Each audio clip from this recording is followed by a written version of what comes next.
आपको छोटी मोटी नौकरियां भी करनी पड़ सकती है, तो कुछ बेनिफिट भी है। आप यहाँ पे सेटल नहीं हो सकते हो तो फिर पीआर भी एकदम इजी से हो सकता है कि एज आपको इतना अफेक्ट नहीं करेगी। आपके 5 पॉइंट कम हो जाएंगे, जॉब मिलना थोड़ा सा हार्ड हो सकता है, रेडी रहना पड़ेगा अपनी कंट्री में वापस आने के। पीआर होने का चांसेस तो बहुत बहुत बहुत कम हो जाएगा। 35 के ऊपर हो गई तो फिर आपको टीआर नहीं मिलेगा। 1200-1500 डॉलर आप मंथ के बचा सकते हो। हाउस ढूंढने में प्रॉब्लम होगा, यहाँ पे खर्चे बहुत ज्यादा है। आपको यहाँ पे फैमिली के साथ मूव होना पड़ेगा। सबके लिए डायरेक्ट पीआर पॉसिबल नहीं होता है। जिसने ठान ली है वो ऐसा ही बोलेगा कि मैं तो कुछ भी कर लूंगा, मेरे को कोई फर्क नहीं पड़ता, मैं तो ऑस्ट्रेलिया जाके ही रहूंगा। तो मोस्ट वेलकम, आ जाओ आप ऑस्ट्रेलिया। नमस्कार दोस्तों, मुझे बहुत सारे लोगों के ऐसे मैसेजेस आए कि उनको यहाँ पे ऑस्ट्रेलिया आना है, उनकी एज नियरली 30 है, किसी की 32 है। तो अगर उनको यहाँ पे ऑस्ट्रेलिया पे स्टूडेंट वीज़ा पे आना है तो वो वाइज डिसीजन है या नहीं है। क्योंकि जब भी वो यहाँ पे 30 के बाद में आएंगे तो उनकी वहाँ पे भी अच्छी खासी एक्सपीरियंस हो गया होगा इंडिया में, या कोई भी कंट्री से वो यहाँ पे आ रहे तो अपनी कंट्री में भी उनका जॉब एक्सपीरियंस या बिजनेस एक्सपीरियंस अच्छा खासा हो गया होगा। एक लाइफ स्टार्ट हो गई होंगी उनके सेटल होने। क्योंकि अगर किसी ने कोई भी तरह की कॉलेज की है, यूनिवर्सिटी की स्टडी की है, तो 22 की 24 की एज तक सब कुछ खत्म हो जाता है मैक्सिमम। अगर पीएचडी ऐसा कुछ नहीं किया है तो सब की लाइफ सेटल होना स्टार्ट हो गई होती है। फिर वो अपना डिसीजन बनाते हैं कि उनको कहीं और बाहर कंट्री में स्टडी करने या फिर सेटल होने जाना है। तो कई लोग ट्राई करते हैं डायरेक्ट पीआर का, बट सबके लिए डायरेक्ट पीआर पॉसिबल नहीं होता है। तो बहुत सारे लोग ऐसा सोचते हैं कि हम स्टूडेंट वीज़ा पे ऑस्ट्रेलिया चले जाए। तो आज के वीडियो में मैं बात करूंगा कि अगर आपकी एज 30 के ऊपर हो गई और आप यहाँ पे ऑस्ट्रेलिया आने का मन बना रहे हो तो आपको क्या बेनिफिट हो सकते हैं या फिर क्या नुकसान हो सकता है।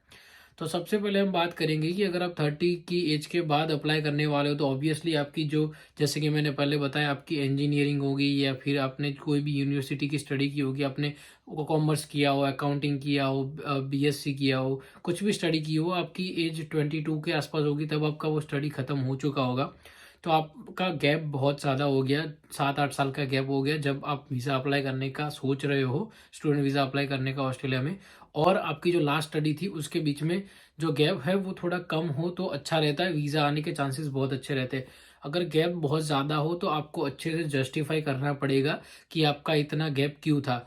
कि जैसे कि आपने 7-8 साल क्या किया, आपने कोई जगह पे जॉब की तो आपको उसका आईटी रिटर्न, पे स्लिप्स, वो सब दिखाना पड़ेगा। अगर आपने अपना खुद का बिजनेस किया तो आप अपना आईटी रिटर्न दिखा सकते हो। आप अपने बिजनेस के जो भी डॉक्यूमेंटेशन है वो आप सबमिट कर सकते हो। तो उस तरीके से सबसे पहले आपको जस्टिफाई करना पड़ेगा, और जस्टिफाई करना थोड़ा सा मुश्किल हो सकता है जब भी आप यहाँ पे बहुत साल की गैप के बाद स्टूडेंट वीज़ा अप्लाई करने का सोचते हो। तो प्लस हमारे इंडिया में कल्चर है कि आप जब भी 30 के ऊपर के एज के होंगे तो आपकी शादी भी हो चुकी होगी, पॉसिबिलिटी है, और आपके किड्स भी होने के चांसेस है। तो आपको यहाँ पे फैमिली के साथ मूव होना पड़ेगा। तो ये सबसे बड़ा स्टेप है। जब भी आप यहाँ पे ऑस्ट्रेलिया में फैमिली के साथ मूव होते हो, फैमिली मीन्स अगर हस्बैंड वाइफ आ रहे हो तो चलो ठीक है, कोई बात नहीं, क्योंकि एक के पास फुल टाइम वर्क राइट होता है तो उससे तो हमको बेनिफिट होता है कि एक बंदा फुल टाइम काम कर सकता है, अच्छे खासे पैसे कमा सकता है, और दूसरा होता है वो जो स्टडी पे फोकस कर सकता है और पार्ट टाइम जॉब भी कर सकता है। बट अगर आपके किड्स हो और आप यहाँ पे आने का प्लानिंग कर रहे हो तो आपको थोड़ा सा टेंशन लेने की बात है, क्योंकि यहाँ पे खर्चे बहुत ज़्यादा है। स्टैंडर्ड ऑफ लिविंग हाई होने की वजह से कॉस्ट ऑफ लिविंग भी बहुत हाई है। स्पेशली अगर आपके किड्स है तो यहाँ पे जब भी आप आते हो तो आपको यहाँ पे सबसे पहले हाउस ढूंढने में प्रॉब्लम होगा, क्योंकि बहुत सारे लोग ऐसे होते हैं जो प्रीफर नहीं करते किड्स के साथ आपको घर देने का। बहुत सारे लोग यहाँ पे क्या करते हैं, जब भी स्टार्टिंग में आते हैं तो वो लोग शेयरिंग में रहते हैं किसी के साथ। तो जैसे कि एक घर हो गया 4 बेडरूम हाउस का, तो एक रूम में कोई एक कपल रह रहा है, दूसरे बेडरूम में कोई और कपल रह रहा है, थर्ड बेडरूम में कोई सिंगल है या कोई कपल है। तो उस तरीके से 5-6 लोग 7 लोग घर शेयर करते हैं। तो अगर वीक मंथ का अगर 2,000 का रेंट हो तो आपके हिस्से में सिर्फ 700-800 डॉलर आएगा। तो उस वहाँ पे आप अपने पैसे बचा सकते हो अच्छे खासे, मतलब 1200-1500 डॉलर आप मंथ के बचा सकते हो आप शेयरिंग में रह के। बट जब भी आपके पास किड्स होते हैं तो शेयरिंग में रहना बहुत मुश्किल हो जाता है। तो सबसे पहले आपको ये कंसिडर करना पड़ेगा कि अगर आप बच्चों के साथ यहाँ पे ऑस्ट्रेलिया आ रहे हो तो आपको रहने का प्रॉब्लम हो सकता है। चलो रहना मिल भी गया तो फिर उसके एक्सपेंसेस बहुत ज़्यादा होंगे, क्योंकि आप अपना खुद का घर लोगे तो उसका रेंट ज़्यादा होगा, तो आपको रेंट ज़्यादा पे करना पड़ेगा। शेयरिंग में रहने जाओगे तो फिर आपके बच्चों को प्रॉब्लम होगा, आपको प्रॉब्लम होगा, आपको भी अच्छा नहीं लगेगा। तो ये नेगेटिव ड्रॉबैक है बहुत बड़ा जब भी आप यहाँ पे आओगे। तो उसके बाद है सेटल होना यहाँ पे ऑस्ट्रेलिया में, क्योंकि आपका पर्पस यही होगा जब आप यहाँ पे आ रहे हो तो आपको यहाँ पे सेटल होना है। बहुत कम लोग होते हैं जो यहाँ पे ऐसा सोच के आते हैं कि सिर्फ 2 साल की स्टडी करके अपनी कंट्री में वापस चले जाएंगे। तो यहाँ पे सेटल होने में कम से कम आपको अगर आपका बहुत जल्दी हो गया सब कुछ, फिर भी आपको 4 से 5 6 6 साल लग सकते हैं पीआर होने में, उस सब होने में। सबसे जल्दी बहुत फास्ट प्रोसेस हुई तो, नहीं तो किसी के 8 साल भी लग सकते हैं, किसी के 10 साल भी लग सकते हैं। तो आपको ये मान के चलना पड़ सकता है कि आपके 5 से लेकर 10 साल तक होगा आपको यहाँ पे सेटल होने में। तो जब आप 30 की एज पे आ रहे हो और आपको 5 से 10 साल का सेटलिंग टाइम चाहिए, तो आप सोचो कि जब आप सेटल होगे तो आपकी एज 40 हो गई होगी। तो ये बहुत बड़ा प्रॉब्लम है, आपकी एज 40 हो गई होगी, आप बड़ी मुश्किल से सेट खो रहे होंगे, आपके किड्स होंगे, आपको फिर घर खरीदना है। फिर आपको जब घर खरीदने जाओगे तो 30 ईयर्स की लंबी मॉर्गेज होती है जो लोन पे करनी होती है। तो जब आप मॉर्गेज लोगे तो आप जब 40 पे मॉर्गेज लोगे, घर लेने का सोचोगे, तो आपकी एज कितनी होगी जब आपका मॉर्गेज, आपका घर जो होगा वो फ्री हो जाएगा। तो वो सब आपको सोचना पड़ेगा अगर आपको फ्यूचर में आपको घर बाय करना है, यहाँ पे सेटल होना है। तो अगर आपको ऐसा है कि आपको कोई फ्यूचर का टेंशन नहीं है, तो आपको मतलब यहाँ पे सिर्फ आना है, सेटल होने का स्टार्ट करना है, पैसे कमाने हैं अच्छे खासे। अगर सेटल ना भी हुए तो वापस चले जाने में आपको कोई प्रॉब्लम नहीं है, तो फिर आप सोच सकते हो। और उसके बाद ये भी प्रॉब्लम है अब कि 2024 में, मतलब इस साल गवर्नमेंट ने ऐसा अनाउंस किया है कि जो टेम्पररी रेसिडेंस लेने की एज है वो कम कर दी है। टेम्पररी रेसिडेंस हमको हमारे स्टूडेंट वीज़ा ख़त्म करने के बाद मिलता है। तो जैसे कि जब भी आप यहाँ पे 2 साल की स्टडी करते हो, जैसे आपने यहाँ पे मास्टर्स किया, तो वो मास्टर्स 2 साल ख़त्म करने के बाद आपको टेम्पररी रेसिडेंस वीज़ा मिलेगा, टीआर जिसको हम बोलते हैं 485 वीज़ा। तो 485 वीज़ा अब एज लिमिट उसकी कम करके 35 कर दी है। तो आप सोचो कि अगर आप यहाँ पे 32 या 33 की एज पे आ रहे हो, तो जब भी आप अपना टीआर डालने जाओगे तो आपकी एज नियरली 35 हो चुकी होगी। अगर गलती से भी इधर उधर हो गया कोई एक सेमेस्टर में, तो फिर आपकी एज 35 के ऊपर हो गई, तो फिर आपको टीआर नहीं मिलेगा। तो अगर आपको टीआर ही नहीं मिलेगा तो फिर आपका पीआर होने का चांसेस तो बहुत बहुत बहुत कम हो जाएगा, क्योंकि फिर आप कौन से वीज़ा पे यहाँ पे रहोगे। ऐसा नहीं है कि यहाँ पे जब आप स्टूडेंट वीज़ा पे आओगे तो आप पीआर के लिए उस टाइम पे अप्लाई नहीं कर सकते। जब भी आप यहाँ पे स्टूडेंट वीज़ा पे आते हो, आप नहीं, मतलब ऐसा नहीं कि 30 के ऊपर वाला कोई भी स्टूडेंट यहाँ पे जब आता है, अगर उनकी एज 20 हो, 22 हो, 25 हो, 30 हो, कोई भी एज पे यहाँ पे कोई स्टूडेंट वीज़ा पे आता है, तो वो पीआर के लिए अप्लाई कर सकता है अगर वो एलिजिबल हो रहा है तो। बट एलिजिबिलिटी क्राइटेरिया थोड़ा सा मुश्किल होता है, तो एलिजिबल होना भी थोड़ा सा मुश्किल हो जाता है।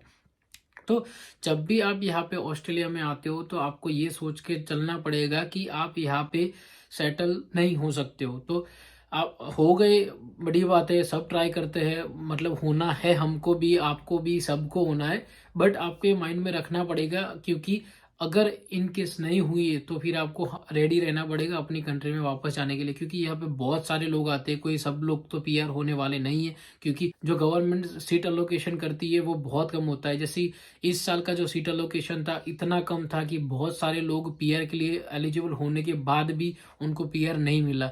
तो ये ड्रॉबैक है, आपको टीआर ही नहीं मिलेगा, तो टीआर नहीं मिलेगा तो आपको पीआर कैसे मिलेगा, ये सबसे बड़ा ड्रॉबैक है अब।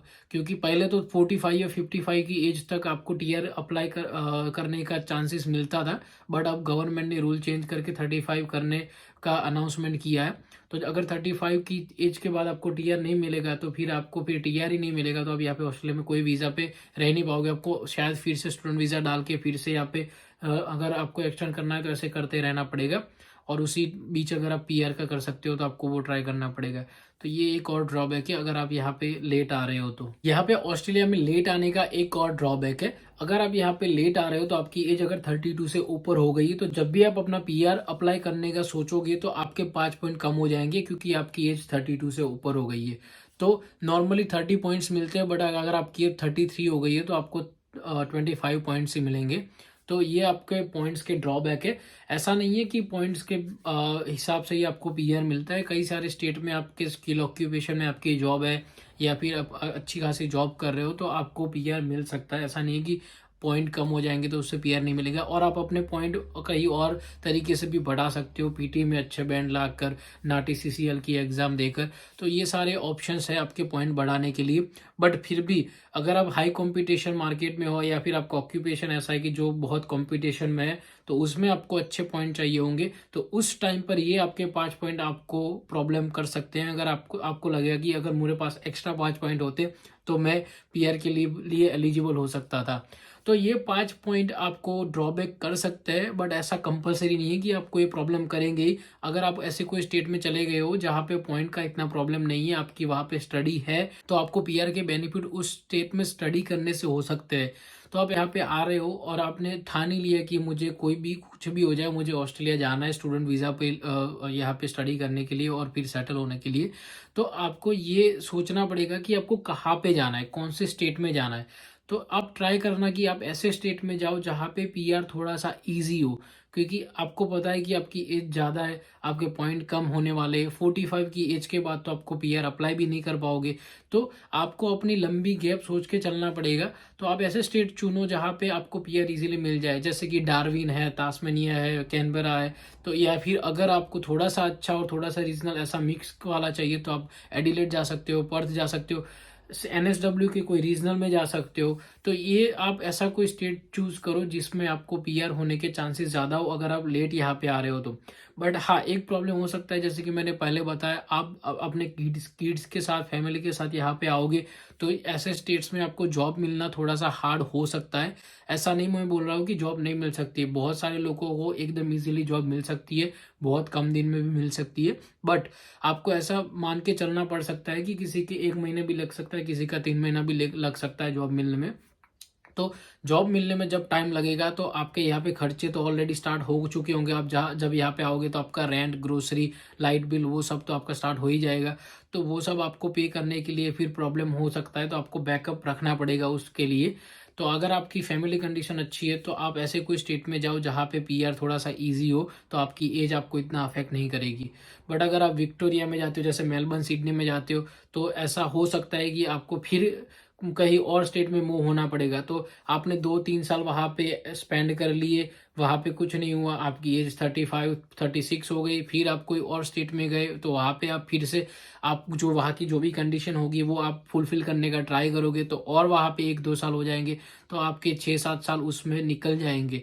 तो आपको बस ये मेक श्योर करना है कि आपको कोई भी स्टेट वाइसली चूज करना है अगर आप स्टूडेंट वीज़ा पे यहाँ पे आ रहे हो तो। और जब भी आप यहाँ पे लेट आ रहे हो तो आप अपनी कंट्री में जो कुछ भी कर रहे होंगे, बिजनेस या जॉब, वो सेटल होना स्टार्ट हो चुका होगा, और आप वो सब छोड़ के यहाँ पे आओगे तो आपको फिर से जीरो से स्टार्ट करना होगा।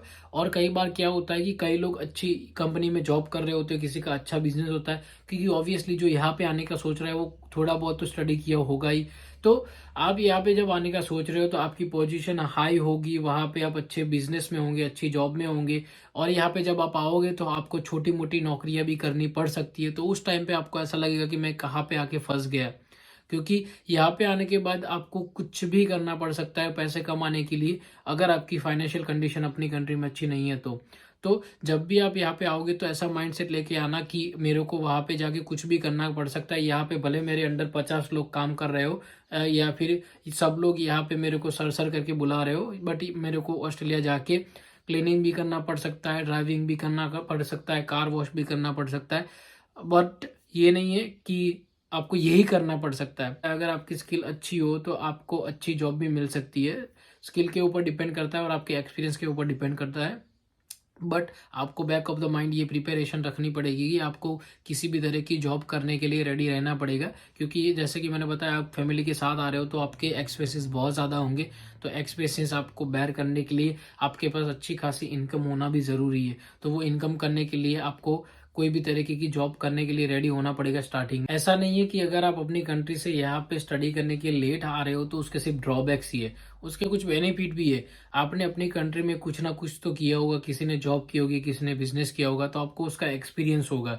तो यहाँ पे जब जैसे किसी ने इंजीनियरिंग किया है, किसी ने फार्मेसी किया है, तो उस फील्ड में किसी ने जॉब की है, तो उसको उनका एक्सपीरियंस होगा, तो वो एक्सपीरियंस यूज करके आप यहाँ पे जॉब अप्लाई कर सकते हो। और अगर आपके पास जेन्युइन एक्सपीरियंस है, आपके पास अच्छा नॉलेज है, तो यहाँ पे ऐसा नहीं है कि आपकी यहाँ पे स्टडी होनी चाहिए तो ही आपको जॉब मिलेगी। अगर आपके पास अच्छा नॉलेज है, आपका रिज्यूम अच्छा है, आप इंटरव्यू में अच्छा कर सकते हो, तो आपको जॉब मिल सकती है। तो इसका एक ये बेनिफिट हो सकता है, अगर आप यहाँ वहाँ से यहाँ पे आ रहे हो, एक्सपीरियंस लेके आ रहे हो, तो यहाँ पे आपको अच्छी कंपनी में जॉब मिल सकती है। और अगर आपको अच्छी कंपनी में जॉब मिल गई तो फिर पीआर भी एकदम ईजी से हो सकता है। तो एक ये बेनिफिट भी है यहाँ पे लेट आने का, बट ये बेनिफिट कंसिडर करने के लिए आपको बहुत सारे ड्रॉबैक्स भी अपने माइंड में रखने पड़ेंगे। और ऐसा भी नहीं है कि सारे लोगों को ये बेनिफिट होगा, क्योंकि जॉब ढूंढना इतना भी इजी नहीं है, जॉब ढूंढना यहाँ पे हार्ड ही है। और जैसे कि मैंने बताया, अगर आप कोई ऐसे स्टेट में जा रहे हो, रीजनल स्टेट में, तो फिर तो ज़्यादा मुश्किल हो सकता है। बट आप पॉजिटिव होके आ सकते हो। अगर आपके पास जेन्युइन एक्सपीरियंस है तो आप सोच के आओ कि मुझे इसी फील्ड में जॉब चाहिए, आप अप्लाई करते रहो, ट्राई करते रहो, तो आपको एक ना एक दिन तो सफलता मिल ही जाएगी। तो ये थे हमारे थॉट्स। अगर आपको यहाँ पे लेट आना है ऑस्ट्रेलिया में, आफ्टर द एज ऑफ 32 या 35 के आसपास आपको यहाँ पे आने का सोच रहे हो, तो ये सारे ड्रॉबैक्स है और एक दो बेनिफिट्स भी है, बट ड्रॉबैक्स मेरे ख्याल से ज़्यादा है। बट मैं ऐसा आपको बिल्कुल भी डिस्करेज नहीं कर रहा हूँ कि आप यहाँ पे ऑस्ट्रेलिया नहीं आओ। मैं तो वेलकम करता हूँ, आप आ जाओ ऑस्ट्रेलिया में, अगर आप ये सब चीज़ों के लिए रेडी हो तो। और मुझे पता है कि जिसने ठान ली है वो ऐसा ही बोलेगा कि मैं तो कुछ भी कर लूँगा, मेरे को कोई फ़र्क नहीं पड़ता, मैं तो ऑस्ट्रेलिया जाके ही रहूँगा। तो मोस्ट वेलकम, आ जाओ आप ऑस्ट्रेलिया, आप यहाँ पे आके सेटल हो जाओ, ऐसे भगवान से मैं प्रार्थना करूँगा। तो अगर आप सोच रहे हो आने का तो वीज़ा अप्लाई करो, जल्दी से आ जाओ। All the best. अगर आपको ये वीडियो अच्छा लगा, हेल्पफुल लगा, तो प्लीज़ वीडियो को लाइक कीजिए, आपके फ्रेंड्स के साथ शेयर कीजिए, चैनल को सब्सक्राइब कीजिए। मिलते हैं फिर नेक्स्ट वीडियो में, तब तक के लिए बाय बाय।